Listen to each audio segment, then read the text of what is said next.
શું ધારાસભ્ય ચૈતર વસાવા બાદ સાંસદ મનસુખ વસાવા છે તે પોતે પણ હવે જેલમાં જશે? કેમ કે કોંગ્રેસના ધારાસભ્ય અનંત પટેલે એક મોટો ધડાકો કર્યો છે. વૈષ્ણવજન તો તેને કહીએ જે પીડ પરાઈ જાનાને રે.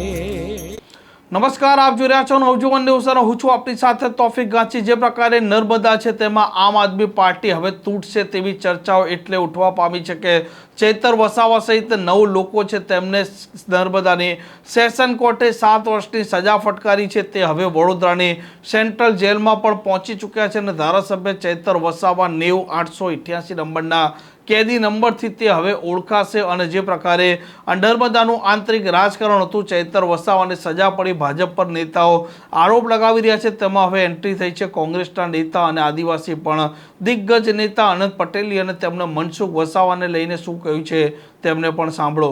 ચૈતર વસાવા પર જે રીતે ન્યાયપાલિકે ચુકાદો આપ્યો છે એની શંકા અમને પહેલેથી જ હતી.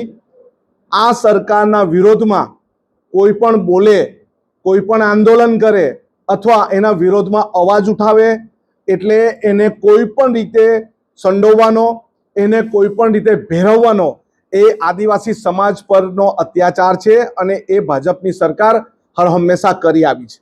અમારા પર પણ હુમલો થયો અને એના આરોપીને તાત્કાલિક જામીન મળી ગયા. અમને હાઈકોર્ટમાંથી જામીન મળ્યા હતા. અમારા પર પણ કેસ ચાલે છે અને અમારા પર પણ સજા થાય તો કોઈ નવાઈની વાત નથી. આવનારા દિવસમાં મનસુખભાઈ પણ કોઈ ગુનામાં ભેરવાઈ જાય કે દર્શનાબેન દેશમુખ પણ કોઈ ગુનામાં ભેરવાઈ જાય એમાં કોઈ શંકાને સ્થાન નથી. આ સરમુખત્યારવાળી સરકાર છે, જી હજુરીવાળી સરકાર છે.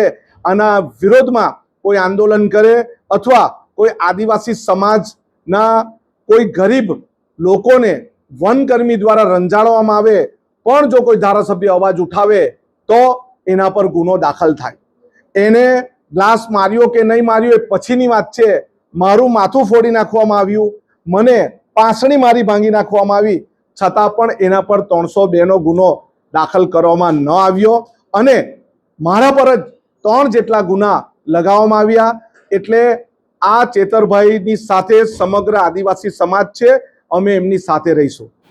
અનંત પટેલનું કહેવું છે કે ચૈતર વસાવા બાદ શું મનસુખ વસાવા પર કોઈ ગુનો હશે તો તેમને પણ સજા કરાવશે આ ભાજપ, આમ કહી તેમણે આકરા સવાલો પૂછ્યા છે અને ચૈતર વસાવાનું સમર્થન કર્યું છે.